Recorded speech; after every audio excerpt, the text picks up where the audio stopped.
ناظرین، گزشتہ ایک ساتھ میں آپ نے جان لیا کہ اللہ سبحانہ و تعالیٰ نے قرآن میں مشرکین عرب اور یہود و نصارہ کے چاند، سورج، زمین، رات اور دن کے حوالے سے عقائد و نظریات کا رد کرتے ہوئے حقائق کو کھول کھول کر واضح کر دیا۔ خود کو مسلمان کہلوانے والوں کی اکثریت بھی انہی عقائد و نظریات کی حامل ہے جو عقائد و نظریات قرآن کے نزول سے قبل یہود و نصارہ اور مشرکین عرب کے تھے۔ اللہ سبحانہ و تعالیٰ کی طرف سے قرآن میں ان عظیم رازوں پر سے پردہ اٹھائے جانے کے بعد چاہیے تو یہ تھا کہ یہ لوگ اپنے آباء و اجداد سے نسل در نسل منتقل ہونے والے عقائد و نظریات کو ترک کر دیتے اور حق کو تسلیم کر لیتے، لیکن انہوں نے الٹا قرآن پر اعتراضات داغنا شروع کر دیے۔ کسی کو یہ گمان نہ ہو کہ یہ لوگ اپنے آباء و اجداد سے نسل در نسل منتقل ہونے والے عقائد کے دفاع میں قرآن پر اعتراضات اٹھا رہے ہیں، اس کے لیے انہوں نے قرآن کی جگہ سائنس کا نام استعمال کیا کہ سائنس ایسے کہتی ہے اور ہم سائنس پر اعتراضات اٹھا رہے ہیں۔ حالانکہ حقیقت تو یہ ہے کہ سائنس تو آج ان رازوں پر سے پردہ اٹھا رہی ہے، قرآن نے تو آج سے 14 صدیاں قبل ان حقائق سے پردہ اٹھا دیا تھا۔ تب سے لے کر آج تک یہ قرآن کی بات کا رد کرتے رہے، لیکن آج جب ان کے اپنے ہی ہاتھوں سائنس کے نام پر انہی حقائق کو ان کے بالکل سامنے لا رکھا گیا تو رد آج بھی یہ قرآن ہی کا کر رہے ہیں، نہ کہ سائنس کا۔ اعتراضات یہ آج بھی قرآن پر ہی اٹھا رہے ہیں، سائنس تو محض آج ایک بہانہ ان کے ہاتھ آ گیا۔ اب ان کی بدبختی یہ ہے کہ اللہ سبحانہ و تعالیٰ کو پہلے ہی علم تھا کہ یہ لوگ اپنی آنکھوں سے دیکھ لینے کے باوجود بھی آپس کی ضد، حسد، بغض اور دشمنی کی وجہ سے اختلاف ہی کریں گے، اعتراضات ہی اٹھائیں گے، تو اللہ سبحانہ و تعالیٰ نے ان کے اٹھائے جانے والے اعتراضات کے پہلے ہی قرآن میں جوابات بھی دے دیے تھے۔ تو ناظرین، اب بات کریں گے ان کی طرف سے اٹھائے جانے والے اعتراضات اور اللہ سبحانہ و تعالیٰ کی طرف سے قرآن میں ان کے اعتراضات کے جوابات پر۔ آتے ہیں ان کے اعتراضات کی طرف۔ ان کا کہنا ہے کہ اگر زمین گیند کی طرح گول ہے تو اس پر ہر شے ٹھہرے کیوں ہوئی ہے؟ اشیاء کو تو سرک سرک کر نیچے گرنا چاہیے، کوئی شے نہیں ہل رہی، اس کا مطلب ہے کہ زمین گول نہیں بلکہ چپٹی ہے۔ پھر ان کا دوسرا اعتراض یہ ہے کہ زمین اگر اپنے ہی محور پر گھوم رہی ہے اور سورج، چاند سمیت تمام کے تمام ستاروں سیاروں کے ساتھ اپنے مدار میں انتہائی تیزی سے سفر کر رہی ہے، انتہائی تیز رفتاری سے سفر کرتے ہوئے آگے اپنی اجل مسمى کی طرف بڑھ رہی ہے، تو کوئی شے ہلتی کیوں نہیں؟ کسی شے کا نہ ہلنا یہ ثابت کرتا ہے کہ زمین حرکت نہیں کر رہی بلکہ زمین ساکت ہے۔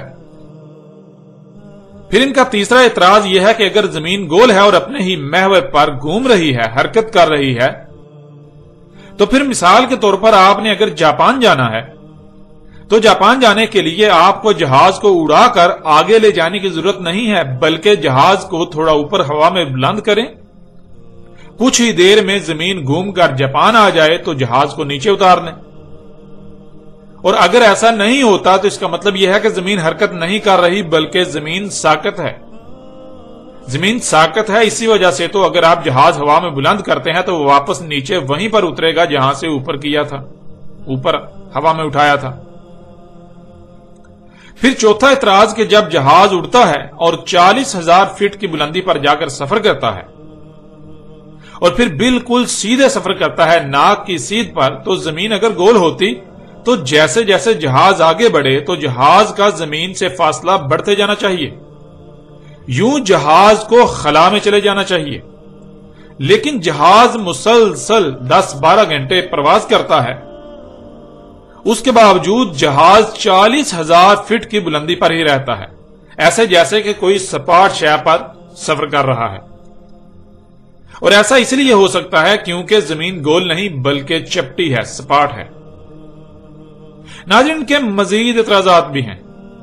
لیکن ہم ان 4 اعتراضات کو پہلے آپ کے سامنے رکھیں گے، ان 4 اعتراضات کے جوابات کو آپ کے سامنے رکھیں گے، اس کے بعد اگلے اعتراضات پر بات کریں گے۔ اس وقت آپ کو سکرین پر آیات نظر آ رہی ہیں، ان میں لفظ استعمال ہوا ہے مہدن، ماہدون، مہاد۔ اور ناظرین، مہد کے معنی ہے اپنی طرف کھینچے رکھنا، اپنی طرف سمیٹے رکھنا۔ سورہ طٰہٰ کی آیت نمبر 53 اور سورہ زخرف کی آیت نمبر 10 میں اللہ سبحانہ تعالیٰ نے کہا الذی جعل لکم الارض مہدا، اسی ذات نے کر دیا تمہارے لیے ارض کو اپنی طرف کھینچے رکھنے والی، اپنی طرف سمیٹ کر رکھنے والی۔ پھر اس طرح اگلی آیت سورہ زاریات کی آیت نمبر 48 والارض فرشناہا فنعم الماہدون، اور ارض تھی فرش بنا دیا یعنی رہنے کے قابل بنا دیا، پس کیا ہی زبردست ہر شے کو اپنی طرف کھینچ کر رکھنے والی، سمیٹ کر رکھنے والی۔ پھر اسی طرح اللہ سبحانہ وتعالی نے سورہ نبا کی آیت نمبر 6 میں کہا الم نجعل الارض مہادا، کیا ہم نے نہیں کر دیا ارض کو ایسا کہ ہر شے کو اپنی طرف کھینچے رکھنے والی، اپنی طرف سمیٹے رکھنے والی۔ ناظرین، ان آیات میں اللہ سبحانہ وتعالی نے بہت ہی صراحت کے ساتھ ان کے 4 اعتراضات کے جوابات دے دیے۔ آپ گزشتہ ایک ساتھ میں یہ بات جان چکے ہیں کہ اللہ سبحانہ وتعالی نے مختلف پہلوؤں سے پھیر پھیر کر یہ بات واضح کر دی کہ زمین گیند کی طرح گول ہے، اور گیند کی طرح گول ہونے کے باوجود سپاٹ خصوصیات کی حامل ہے، جیسا کہ آپ سورہ نوح کی آیت نمبر 19 میں دیکھ رہے ہیں واللہ جعل لکم الارض بساطا، اور اللہ ہے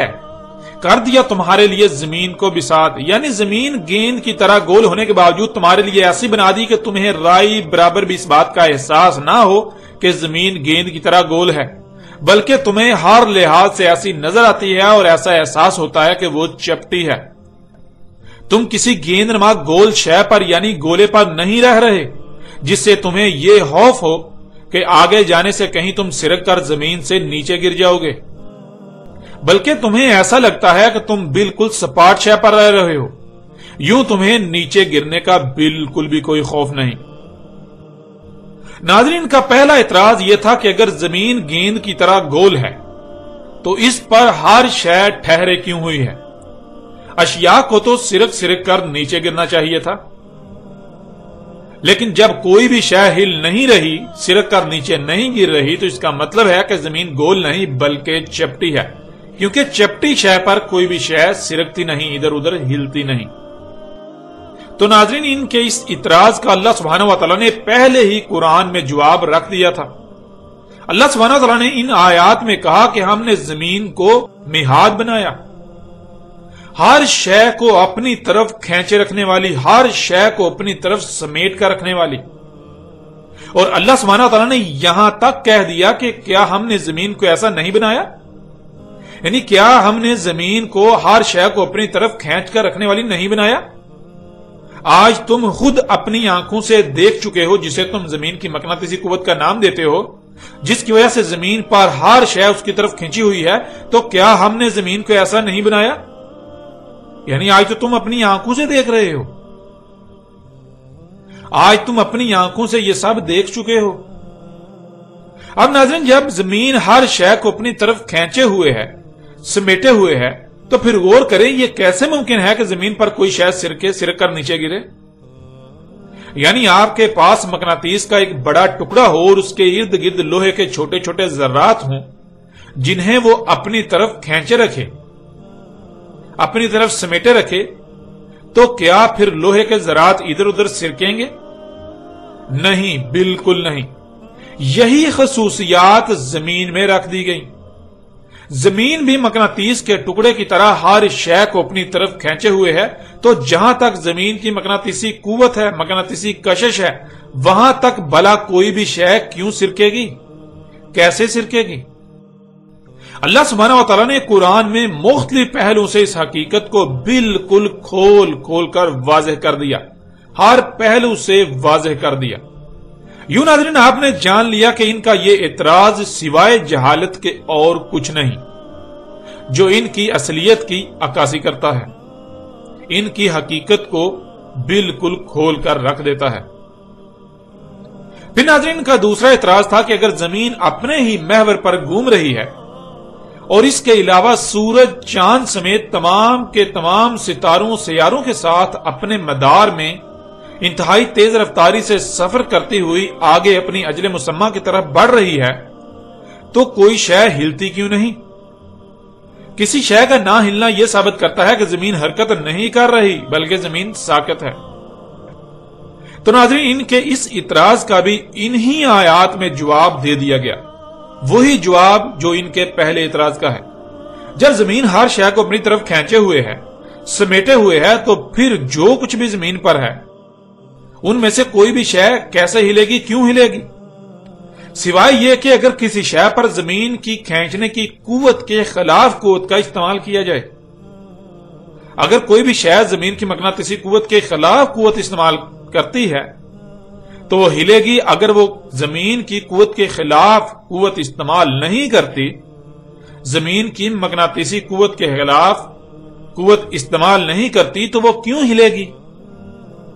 وہ بالکل نہیں ہل سکتی۔ یوں ان کا یہ اعتراض بھی بے بنیاد اور جاہلانہ ثابت ہوتا ہے، جو ان کی ذہانت اور ان کی عقل کی عکاسی کرتا ہے، ان کی حقیقت کو بالکل کھول کر رکھ دیتا ہے۔ پھر ان کا تیسرا اعتراض تھا کہ اگر زمین گول ہے اور اتنی تیز رفتاری سے حرکت کر رہی ہے تو پھر مثال کے طور پر آپ نے جاپان جانا ہے تو آپ کو جہاز اڑا کر آگے لے جانے کی ضرورت نہیں، بلکہ جہاز کو تھوڑا اوپر ہوا میں بلند کریں، کچھ ہی دیر میں زمین گھوم کر جاپان آ جائے تو نیچے اتار دیں۔ اگر ایسا نہیں ہوتا تو اس کا مطلب یہ ہے کہ زمین حرکت نہیں کر رہی، زمین نہیں گھوم رہی بلکہ زمین ساکت ہے۔ اسی وجہ سے تو اگر آپ جہاز ہوا میں بلند کرتے ہیں اور پھر کچھ دیر بعد واپس نیچے اتارتے ہیں تو وہی اترے گا جہاں سے آپ نے اوپر بلند کیا تھا۔ تو ناظرین ان کے اس اعتراض کا جواب بھی انہی آیات میں موجود ہے۔ جو بات پہلے کی گئی کہ جب زمین پر تمام اشیاء کو جہاں تک زمین کی مقناطیسی کشش ہے وہاں تک انہیں زمین اپنی طرف کھینچے ہوئے ہے، اپنی طرف سمیٹے ہوئے ہے، تو پھر ظاہر ہے زمین گھومتی ہے تو وہ اشیاء کیا زمین کے ساتھ نہیں گھومیں گی؟ مثلا اگر آپ ایک مقناطیس کا ٹکڑا لیں اور اس کے ارد گرد لوہے کے ذرات بکھیر دیں، ان ذرات اور مقناطیس کے ٹکڑے کے درمیان کوئی رکاوٹ حائل کر دیں جس سے وہ ذرات مقناطیس کے ساتھ چپک نہ پائیں، اب مقناطیس ان ٹکڑوں کو اپنی طرف کھینچے رکھے گا، لیکن رکاوٹ کی وجہ سے مقناطیس اور ان ذرات کے درمیان فاصلہ ہوگا۔ اب اگر آپ مقناطیس گھماتے ہیں تو اس کے ساتھ وہ ذرات بھی گھومیں گے،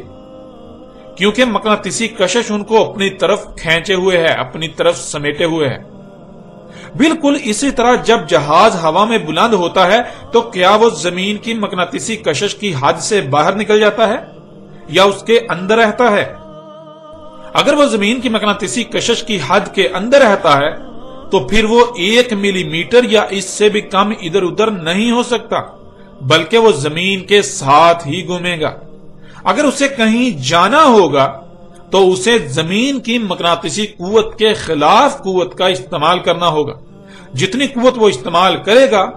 اتنی اس کی رفتار بڑھے گی، وہ اتنا ہی آگے بڑھے گا۔ اور ناظرین اگر جہاز زمین کی مقناطیسی کشش کی حد سے باہر نکل جاتا ہے تو وہ زمین کی مقناطیسی کشش اس کی قوت سے آزاد ہو جائے گا، پھر وہاں سے زمین گھومتی ہوئی نظر آئے گی، وہ زمین کے ساتھ نہیں گھومے گا۔ لیکن کیا جہاز زمین کی مقناطیسی کشش کی حد سے باہر نکل جاتا ہے جب وہ اوپر بلند ہوتا ہے ہوا میں، یا مقناطیسی قوت کے اندر رہتا ہے؟ جب وہ مقناطیسی کشش کی حد کے اندر ہی رہتا ہے تو پھر وہ اپنی جگہ سے ادھر ادھر کیوں جائے گا؟ زمین نیچے سے کیوں گھومتی ہوئی نظر آئے گی، کیوں گھومے گی؟ جب جہاز زمین کی مقناطیسی کشش کی حد میں ہوتا ہے، اس کے اندر ہوتا ہے، تو پھر جہاز بھی زمین کے ساتھ ایسے ہی گھومے گا جیسے سطح زمین پر پڑی تمام کی تمام اشیاء زمین کے ساتھ ہی گھوم رہی ہیں، جس سے زمین کے گھومنے کا ادراک نہیں ہوتا۔ اور ناظرین آپ کئی مشاہدات بھی کر سکتے ہیں۔ مثلا ایک گاڑی جب تیز رفتاری سے سفر کرتی ہے تو جو اشیاء گاڑی کے اوپر یا اندر ہوتی ہیں اگر وہ باہر نہ دیکھیں، صرف گاڑی کی اندرونی چھت یا اس کے فرش یا سیٹوں وغیرہ کو دیکھیں، تو کیا فرش، چھت یا سیٹیں وغیرہ سفر کرتے ہوئی نظر آئیں گی؟ نہیں، بالکل نہیں۔ ایسے ہی جو زمین کی مقناطیسی کشش کی حد کے اندر ہیں، اس میں موجود ہیں، انہیں زمین کے گھومنے کا قطعی احساس نہیں ہوگا اور نہ ہوتا ہے، کیونکہ وہ بھی زمین کے ساتھ ہی گھوم رہے ہیں، زمین کے ساتھ ہی سفر کر رہے ہیں۔ یہاں تک کہ اگر آپ کسی گاڑی کی چھت پر سوار ہوں جو 100 کلومیٹر یا اس سے بھی زائد رفتار سے چل رہی ہو، تو اگر آپ بالکل سیدھا اوپر آسمان کی طرف کوئی شے پھینکیں، اسے واپس آنے میں، یعنی اوپر جانے اور واپس آنے میں کئی سیکنڈ لگیں گے، کچھ وقت لگے گا۔ اب ہونا تو یہ چاہیے کہ گاڑی چل رہی ہے، جتنی دیر میں شے اوپر گئی اور نیچے آئی تو اتنی دیر میں گاڑی کو بہت آگے چلے جانا چاہیے، لیکن ایسا نہیں ہوگا، بلکہ شے واپس گاڑی کے اوپر ہی عین اسی مقام پر آ کر گرے گی جہاں سے آپ نے اسے پھینکا تھا۔ یعنی ایسا نہیں ہوگا کہ آپ نے شے اوپر پھینکی تو اس کے اوپر جانے اور واپس نیچے آنے تک جو ٹائم لگے گا اتنے وقت میں گاڑی آگے نکل جائے گی اور شے پھر واپس پیچھے زمین پر گرے۔ نہیں، ایسا اس لیے نہیں ہوگا کہ جب آپ نے شے اوپر پھینکی تو آپ نے تو صرف اوپر پھینکنے کی قوت استعمال کی، مگر آپ ذرا غور کریں کہ آپ ایک گاڑی پر سوار ہیں اور گاڑی ایک رفتار سے چل رہی ہے، یعنی آگے کو قوت استعمال کر رہی ہے۔ تو جب آپ شے اوپر پھینکیں گے تو خود بخود گاڑی جو آگے کو قوت استعمال کر رہی ہے وہ قوت بھی شے کو اوپر پھینکنے پر استعمال ہوگی۔ یوں نہ صرف وہ شے اوپر کو سفر کرے گی، اوپر کو جائے گی، بلکہ وہ جس رفتار سے گاڑی آگے چل رہی ہے اسی رفتار سے آگے بھی سفر کرے گی۔ یوں وہ واپس وہیں آئے گی جہاں گاڑی ہوگی، اور ایسا اس لیے ہوتا ہے کیونکہ زمین ہر شے کو اپنی طرف کھینچے ہوئے، اپنی طرف سمیٹے ہوئے ہے۔ کوئی شے آگے پیچھے یا اوپر تب ہی جائے گی جب وہ زمین کی مقناطیسی قوت کے خلاف قوت استعمال کرے گی۔ یوں ناظرین، ان کا یہ اعتراض بھی انتہائی جاہلانہ اور بے بنیاد ثابت ہو جاتا ہے، جو کہ ان کی عقل و ذہانت کی عکاسی کرتا ہے، ان کی دماغی حالت کی بالکل کھول کھول کر عکاسی کرتا ہے۔ اب آتے ہیں ان کے چوتھے اعتراض کی طرف۔ ان کا چوتھا اعتراض ہے کہ جب جہاز اڑتا ہے اور 40,000 فٹ کی بلندی پر جا کر سفر کرتا ہے اور بالکل سیدھے سفر کرتا ہے تو زمین اگر گول ہوتی تو جیسے جیسے جہاز آگے بڑھے تو جہاز کا زمین سے فاصلہ بڑھتے جانا چاہیے، یوں جہاز کو خلا میں چلے جانا چاہیے، لیکن جہاز 10-12 گھنٹے یا اس سے بھی زائد مسلسل پرواز کرتا ہے تو 40,000 فٹ پر ہی رہتا ہے، اور ایسا صرف اور صرف اس لیے ہو سکتا ہے کیونکہ زمین گول نہیں بلکہ چپٹی ہے۔ تو ناظرین، اس کا بھی وہی جواب ہے کہ جب زمین کو اللہ سبحانہ وتعالی نے مہاد کیا، یعنی زمین ہر شے کو اپنی طرف کھینچے ہوئے ہے، تو پھر جب جہاز اوپر کو اڑنے کے لیے قوت استعمال کرتا ہے تو اسے زمین کی مقناطیسی قوت کے خلاف قوت استعمال کرنا پڑے گی۔ جتنی قوت وہ استعمال کرے گا اتنا ہی اوپر جائے گا۔ اب اگر جہاز 40,000 فٹ کی بلندی پر جا کر مزید اوپر جانے کی قوت استعمال ترک کر دیتا ہے اور جتنی قوت سے وہ 40,000 فٹ کی بلندی پر ٹھہر سکتا ہے صرف اتنی ہی استعمال کرتا ہے اور پھر آگے کو سفر کرتا ہے، تو پھر خواہ وہ 1 منٹ آگے کو سفر کرے یا 1,00,000 سال، یا وہ جتنا جی چاہے آگے کو سفر کرتا رہے، اڑتا رہے، اس کا نہ تو زمین سے فاصلہ کم ہوگا نہ ہی زیادہ، کیونکہ زمین ہر شے کو اپنی طرف کھینچے ہوئے ہے۔ اگر وہ اس قوت میں کمی کرے گا تو زمین اسے اتنا ہی نیچے کھینچ لے گی، اگر قوت میں اضافہ کرے گا تو اس کا زمین سے فاصلہ بڑھے گا، لیکن اگر وہ کسی خاص فاصلے پر جا کر اضافی قوت کا استعمال ترک کر دیتا ہے، صرف اتنی ہی قوت استعمال کرتا ہے جتنی سے وہ اس بلندی پر رہ سکے، ٹھہر سکے، تو خواہ وہ لاکھوں کلومیٹر آگے بڑھتا رہے، اس کے اور زمین کے درمیان فاصلہ نہ ہی کم ہوگا نہ ہی زیادہ، نہ ہی فاصلہ کم ہوگا اور نہ ہی زیادہ بڑھے گا، بلکہ وہ اسی حد پر ہی رہے گا، اسی فاصلے پر ہی رہے گا۔ ناظرین، ان لوگوں کا معاملہ یہ ہے کہ یہ غور و فکر نہیں کرتے، یہ عقل سے کام نہیں لیتے۔ بار بار یہ بات کہی گئی کہ زمین کو مہاد بنایا گیا، زمین کو مہدن بنایا گیا، یعنی زمین اشیاء کو اپنی طرف کھینچے ہوئے ہے. جب زمین اشیاء کو اپنی طرف کھینچے ہوئے ہے تو جہاں تک زمین کی مغناطیسی کشش ہے وہاں تک کوئی بھی شے بغیر قوت کے استعمال کے ادھر ادھر آگے پیچھے یا اوپر کیسے جا سکتی ہے؟ بالکل نہیں جا سکتی. یوں ناظرین ان کا یہ اعتراض بھی ردی کی ٹوکری میں چلا جاتا ہے اور ان کی عقل کا اندازہ بھی باخوبی ہو جاتا ہے کہ یہ لوگ کس قدر جاہل ہیں جو اپنا مذاق خود بنوا رہے ہیں. اب بڑھتے ہیں ناظرین آگے اور ان کے پانچویں اعتراض اور اس کی حقیقت کو کھول کر آپ کے سامنے رکھتے ہیں. ان کا پانچواں اعتراض جس کی بنیاد ان کے اپنے خود ساختہ تراجم و تفاسیر ہیں وہ یہ ہے کہ قرآن میں اللہ نے خود کہا کہ اس نے پہاڑوں کو زمین میں میخیں بنایا یا میخوں کی طرح گاڑ دیا تاکہ زمین ہلے نہ، زمین ساکت رہے، جس سے یہ بات ثابت ہوتی ہے کہ زمین ساکت ہے. اور پھر سورہ فاطر کی آیت نمبر 41 کو بھی ساتھ بطور دلیل پیش کرتے ہیں کہ اللہ نے آسمانوں اور زمین کو پکڑا ہوا ہے تاکہ وہ حرکت نہ کریں، جس سے یہ بات قرآن سے ثابت ہو جاتی ہے کہ زمین نہ صرف چپٹی ہے بلکہ ساکت ہے، حرکت نہیں کر رہی. اور ناظرین اس کے لیے یہ جن آیات کو توڑ مروڑ کر اپنے مقاصد کو پورا کرنے کے لیے پیش کرتے ہیں وہ آیات آپ کے سامنے رکھتے ہیں تاکہ آپ خود اپنی آنکھوں سے دیکھیں اور فیصلہ کریں کہ کس طرح یہ لوگ اپنے آباء و اجداد سے نسل در نسل منتقل ہونے والے عقائد و نظریات کو ترک نہ کرنے کی خاطر اور الٹا ان کے حق میں دلائل کرنے کے لیے قرآن کے ساتھ کس طرح کھلواڑ کرتے ہیں، کس طرح قرآن کی آیات کو اپنے من پسند تراجم و تفاسیر پہنا کر اپنے آباء و اجداد کو سچا ثابت کرنے کے جتن کرتے ہیں. سب سے پہلے ان تمام آیات کو آپ کے سامنے رکھتے ہیں، اس کے بعد ان آیات کی روشنی میں حقیقت کھول کر آپ پر واضح کرتے ہیں. اس وقت آپ کو سکرین پر آیات نظر آ رہی ہیں.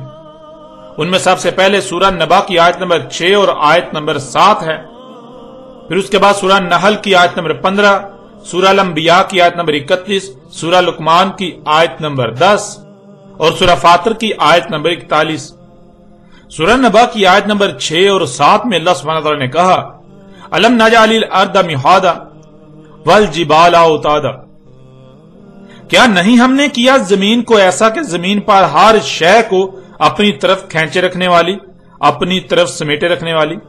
اور کیا ہم نے نہیں کیا پہاڑوں کو اوتاد. ناظرین سورہ نبا کی آیت نمبر 7 میں لفظ اوتاد کا استعمال کیا گیا جو کہ جمع کا صیغہ ہے اور اس کا واحد وتد ہے. اور وتد کہتے ہیں ایسی شے کو جس میں فانے یا تکونے کی خصوصیات پائی جاتی ہوں. اس وقت آپ کو سکرین پر فانا یا تکونا نظر آ رہا ہے جسے انگلش میں ویج کہا جاتا ہے. سب سے پہلی بات تو یہ ہے کہ اسے کسی بھی طرف سے دیکھا جائے تو یہ تکونا نظر آتا ہے، یعنی اس کے 3 کونے نظر آتے ہیں. دوسری بات یہ ہے کہ اگر اسے کسی شے میں ٹھونکا جائے یعنی گاڑا جائے تو یہ نہ صرف مضبوطی سے گڑ جاتا ہے کہ نکلنا تقریباً ناممکن ہو جاتا ہے، بلکہ اگر شے سخت ہو تو اسے پھاڑ دیتا ہے اور اگر شے نرم ہو تو اسے اطراف میں انتہائی زور سے دھکیل دیتا ہے، دبا دیتا ہے. جیسے جیسے آپ اس میں غور کریں گے تو آپ کو اس کی مزید خصوصیات کا علم ہوتا چلا جائے گا. اس آیت میں اللہ سبحانہ وتعالی نے پہاڑوں کو اوتاد کہا، یعنی پہاڑوں میں وہی خصوصیات ہیں جو خصوصیات اوتاد یعنی ویج یا فانے میں پائی جاتی ہیں.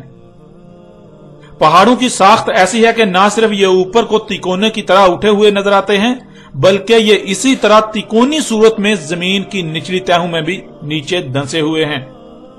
اور یہ اسی طرح وجود میں آئے جس طرح تکونے کو زمین میں گاڑنے سے زمین اطراف میں پریس ہو کر دباؤ کا شکار ہو کر سخت ہونے کے ساتھ ساتھ اوپر کو اٹھاتی ہے اور نچلی طرف سے بھی نیچے کو دھنس جاتی ہے. زمین کی تہیں اطراف سے دباؤ پڑنے کی وجہ سے نہ صرف آپس میں ایک دوسرے میں دھنس کر جکڑ گئیں بلکہ وہ تکونوں کی صورت میں اوپر کو اٹھ گئیں. یوں پہاڑ وجود میں، اور جہاں جہاں پہاڑ ہیں وہاں نہ صرف زمین سخت ہے اور زمین کی تہیں ایک دوسرے میں ایسے دھنس کر جکڑی ہوئی ہیں جیسے رسی کے 2 ٹکڑوں کو گانٹھ لگا دی جائے، بلکہ جیسے اوپر کو اٹھی ہوئی پہاڑ نظر آتے ہیں اسی طرح زمین کی تہیں نیچے کو بھی دھنسی ہوئی ہیں. ناظرین آپ غور کریں، اس آیت میں اللہ سبحانہ وتعالی یہ سوال کر رہے ہیں کہ کیا ہم نے پہاڑوں کو اوتاد نہیں کیا؟ تو اب سوال یہ پیدا ہوتا ہے کہ آخر اللہ سبحانہ وتعالی ایسا کیوں کہہ رہے ہیں؟ ایسا کن کو کہا جائے گا؟